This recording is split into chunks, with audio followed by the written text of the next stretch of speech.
Hello, hi, good morning, dear students. How are you all? Hope you all are fine and enjoying this festive period. So, after this celebrations, now it is our study time, and it's Tuesday. It is our social studies lecture time. So, in last lecture, we had started with our chapter number 2, natural resources. So, क्या पढ़ा था हमने, कुछ याद है? बहुत सारों ने तो देखी भी नहीं होगी अभी प्रॉपरली वीडियो।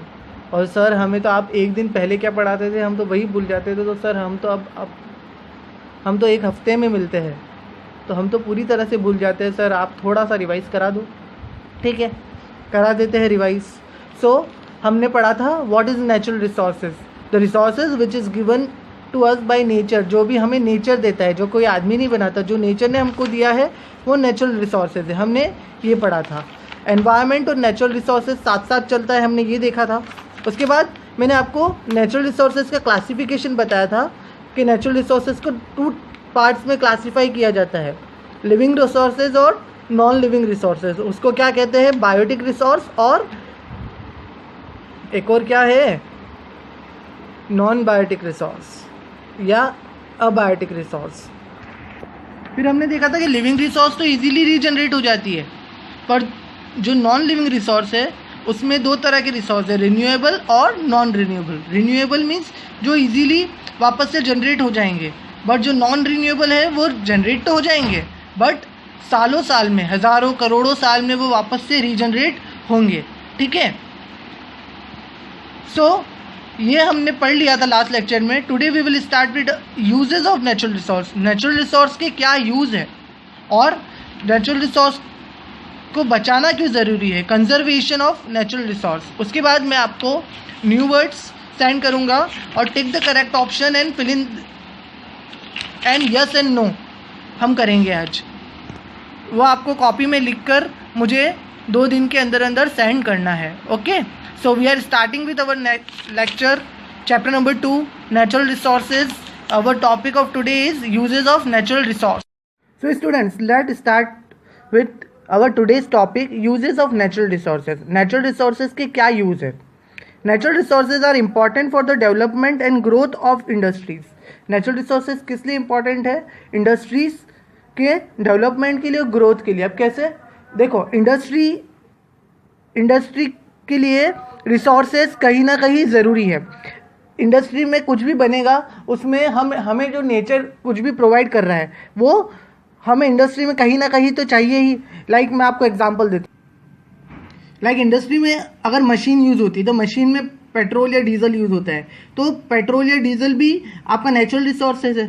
ठीक है, इंडस्ट्री में सबसे पहले इंडस्ट्री लगाने के लिए ज़मीन चाहिएगी। एक ज़मीन पर आप इंडस्ट्री खड़ी करोगे तो ज़मीन भी क्या है? एक नेचुरल रिसोर्स है। तो कहीं ना कहीं हमें किसी भी काम के लिए नेचुरल रिसोर्सेज की ज़रूरत तो पड़ती ही है। तो वैसे ही इंडस्ट्री के डेवलपमेंट और ग्रोथ के लिए क्या ज़रूरी है? Natural resource. All natural resources are not renewable. हर नेचुरल रिसोर्स रिन्यूएबल नहीं होता। हमने ऊपर ही पढ़ा था कि 2 तरह के नेचुरल रिसोर्स होते हैं, एक तो रिन्यूएबल और एक नॉन रिन्यूएबल। रिन्यूएबल कौन सा होता है? जिसका हम बार बार यूज़ कर सके, जो बहुत इजीली वापस से अवेलेबल हो जाता है, और नॉन रिन्यूएबल जो वापस से इजीली अवेलेबल नहीं होती। Some natural resources can be used directly by human beings. Other resources need to be processed before they can be used. अब सब नेचुरल रिसोर्सेज, कुछ नेचुरल रिसोर्सेज तो हम डायरेक्टली यूज़ कर लेते हैं और कुछ नेचुरल रिसोर्सेज को यूज़ करने के लिए पहले प्रोसेसिंग की जाती है।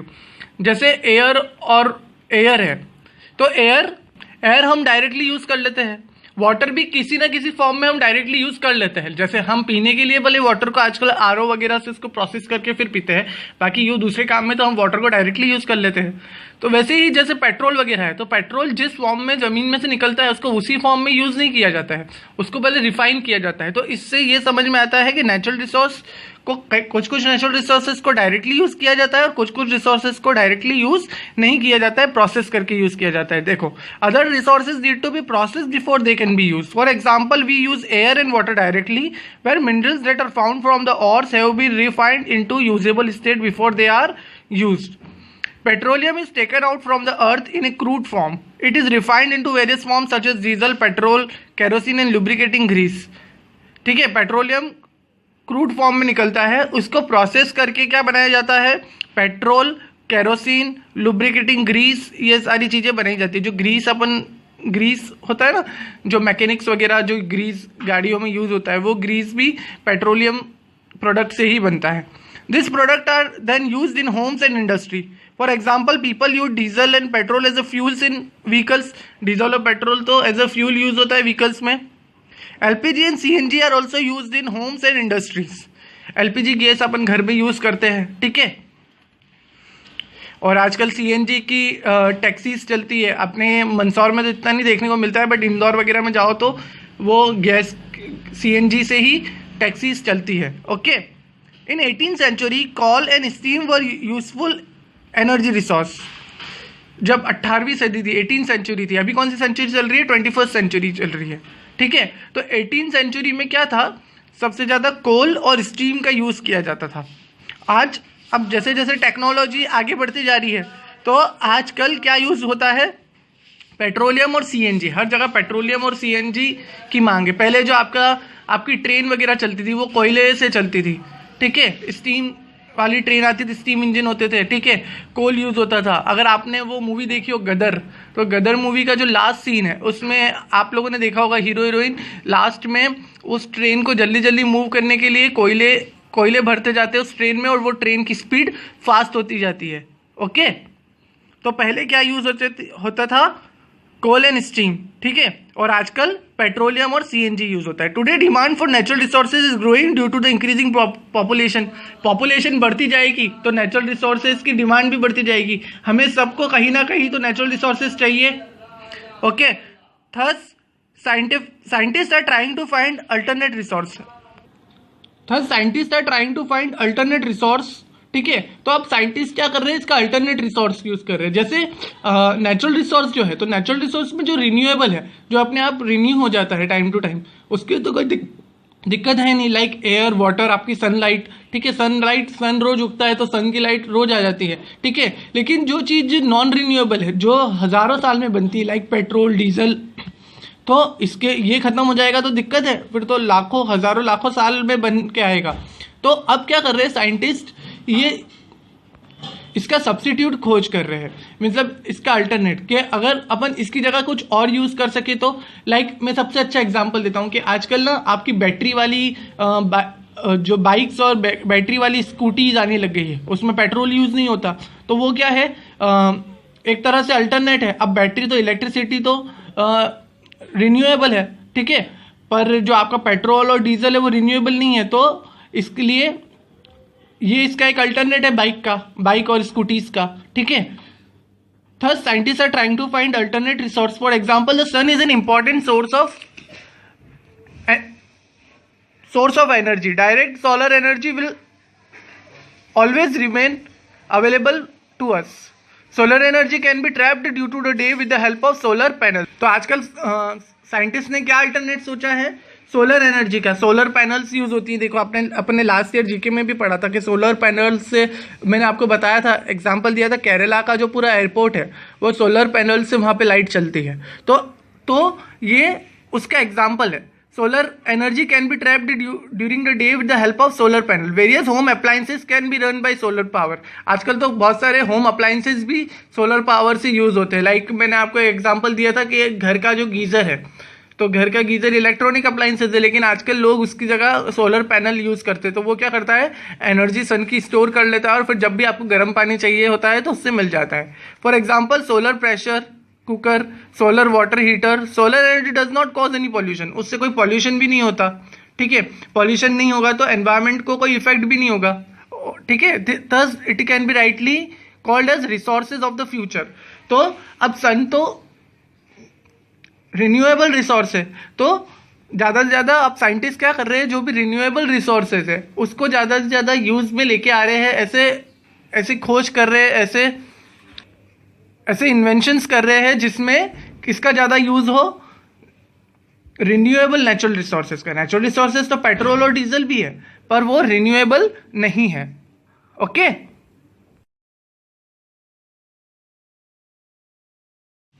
Conservation of natural resources. Conservation मतलब बचाना, किसी चीज़ को कंजर्व करना। Okay, rich countries are using more natural resources than poor countries. जो रिच कंट्रीज है वो ज़्यादा से ज़्यादा नेचुरल रिसोर्सेज को यूज़ करती जा रही है क्योंकि वो डेवलप हो चुकी है।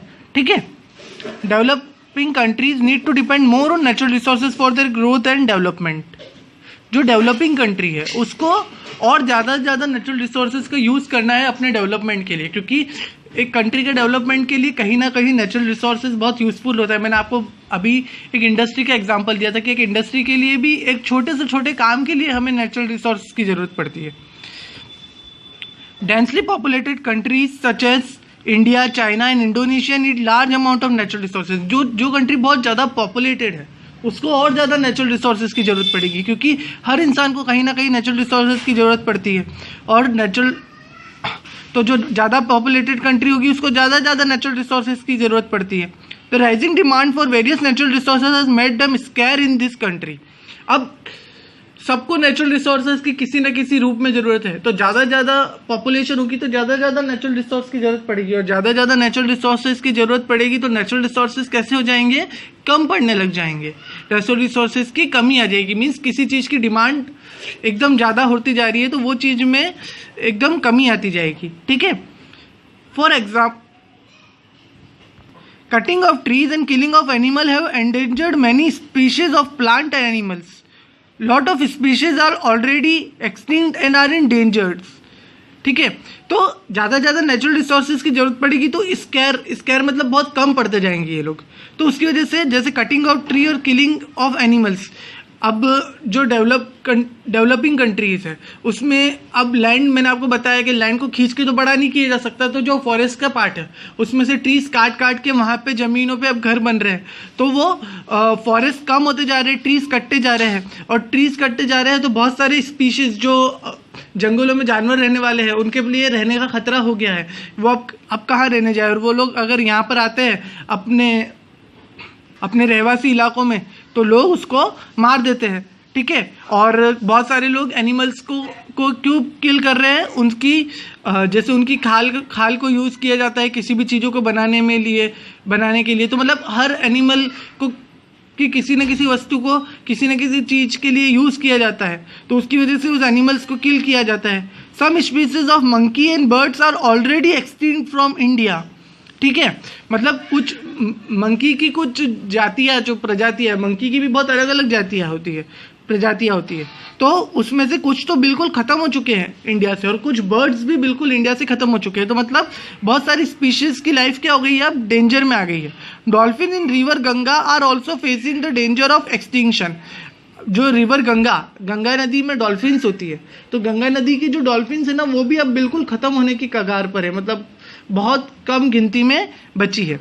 तो ज़्यादा आप नेचुरल रिसोर्सेज को यूज़ करते जा रहे हैं लोग, तो उसमें एनिमल्स और प्लांट की लाइफ को कहीं ना कहीं डेंजर होता जा रहा है, क्योंकि प्लांट कटते जा रहे हैं, प्लांट्स की लकड़ी यूज़ होती जा रही है फर्नीचर बनाने में। अब फर्नीचर भी सबको चाहिए, एनिमल्स की खाल को कपड़े में या बहुत अलग अलग चीज़ों में यूज़ किया जा रहा है, लेदर में, शूज़ में, तो उसकी वजह से एनिमल्स की लाइफ डेंजर में आती जा रही है। The quality of air, water and land resources is degrading due to the overuse and misuse. Air की क्वालिटी, वाटर की क्वालिटी और लैंड रिसोर्सेज की क्वालिटी भी अब कम होती जा रही है। एयर की क्वालिटी कैसे कम होती जा रही है, बिकॉज ऑफ पॉल्यूशन। वाटर की क्वालिटी भी पॉल्यूशन की वजह से, और लैंड को में हम बहुत सारी डंपिंग कर रहे हैं, बहुत सारा कचरा डाल रहे हैं, तो कचरा कहीं ना कहीं लैंड में जा रहा है, लैंड की क्वालिटी को ख़राब कर रहा है। ठीक है, for example we dump garbage at open places and in water bodies. This pollute air, water and soil. Polluted water and air are harmful for living beings. जो polluted water और air है वो living beings के लिए harmful है। हम लोग तो पानी वगैरह को प्योरीफाई करके पी लेते हैं, लेकिन जो एनिमल्स है वो तो प्योरीफायर यूज़ नहीं करते, तो वो लोग पॉल्यूटेड ही पीते हैं पानी। फिर our future depends upon our ability to maintain and preserve our natural resources. हमारा फ्यूचर किस चीज़ के ऊपर डिपेंड है कि हम अपने नेचुरल रिसोर्सेज को कैसे प्रिजर्व कर रहे हैं, कैसे उसका यूज़ कर रहे हैं। अगर हम उसको बराबर से यूज़ करेंगे तो हमारे आने वाली जनरेशन को भी मिलेगा, और अगर हम ही उसका बराबर यूज़ नहीं करेंगे तो हमारे आने वाली जनरेशन को भी वो नेचुरल रिसोर्सेज नहीं मिलेगा, कहीं ना कहीं वो ख़त्म हो जाएगा। जैसे अपन सुनते हैं ना कि पहले के ज़माने में डायनासोर थे, तो डायनासोर थे सुनते हैं, हमने किसी ने डायनासोर को देखा नहीं है, तो फिर ऐसा हो जाएगा कि टाइगर थे या कुछ दूसरे एनिमल थे, हमें ऐसा बोलना पड़ेगा, ठीक है। So our future depends upon our ability to maintain and preserve our natural resources and exploit them in such a manner so as to cause minimum damage to the environment। हमें natural resources का use तो करना पड़ेगा, बिना natural resources के use किए तो काम नहीं चल सकता, लेकिन हम उसको इस तरह से यूज़ करें कि उसका डैमेज भी ना हो और वो फ्यूचर के लिए भी रहे। Therefore it is important that we use our natural resources carefully and wisely। हमें उसको carefully और wisely यूज़ करना चाहिए। It is our responsibility to provide our future generation with evidence of quality natural resources। हमारी ये responsibility बनती है कि हम अपने नेचुरल रिसोर्सेज को अपनी आने वाली जनरेशन्स को भी दें। तो क्या है कंजर्वेशन ऑफ नेचुरल रिसोर्सेज? जैसे जैसे पॉपुलेशन बढ़ती जा रही है, रिसोर्सेज ज़्यादा यूज़ होते जा रहे हैं, तो रिसोर्सेज ज़्यादा यूज़ होते जा रहे हैं तो एनिमल और प्लांट की लाइफ को डेंजर होता जा रहा है। हम हमारे नेचुरल रिसोर्सेज को ऐसा यूज़ करें कि किसी की लाइफ को डेंजर ना हो और हमारे आने वाली जनरेशन्स को भी नेचुरल रिसोर्सेज मिले। ये पूरे चैप्टर में हमने क्या जाना? सबसे पहले हमने देखा कि वाटर नेचुरल रिसोर्सेज, ठीक है। उसके बाद हमने क्लासिफिकेशन देखा था नेचुरल रिसोर्सेज का कि दो तरह के नेचुरल रिसोर्सेज होते हैं, लिविंग रिसोर्स और नॉन लिविंग रिसोर्स, जिसको बायोटिक और अबायोटिक कहते हैं। उसमें रिन्यूएबल और नॉन रिन्यूएबल होते हैं, ठीक है। फिर उसमें हमने यूजेस ऑफ नेचुरल रिसोर्सेज में देखा कि जो रिन्यूएबल रिसोर्स है वो तो बहुत इजीली रिन्यू हो जाएंगे, बट जो नॉन रिन्यूएबल है उसके लिए तो सालों लग जाएंगे। तो हम क्यों ना अपने जो रिन्यूएबल रिसोर्स है उसको ज़्यादा से ज़्यादा यूज़ किया करें। उसके बाद हमने देखा कि जो नेचुरल रिसोर्स है उसको बचाना बहुत ज़रूरी है। हम नेचुरल रिसोर्सेज को बहुत ज़्यादा मैनर में यूज़ करते जा रहे हैं, ऐसा ना हो कि बिल्कुल पूरी तरह से ख़त्म ही हो जाए और हमारे आने वाली जनरेशन को कुछ ना मिले। ये था हमारा चैप्टर नेचुरल रिसोर्सेज। मैं आपको न्यू वर्ड्स भेज रहा हूँ, वो भी आप CW कॉपी में नोट कीजिएगा। उसके साथ में यस और नो और टिक द करेक्ट आंसर्स भी भेज रहा हूँ, वो भी आप नोट करके मुझे सेंड कीजिएगा।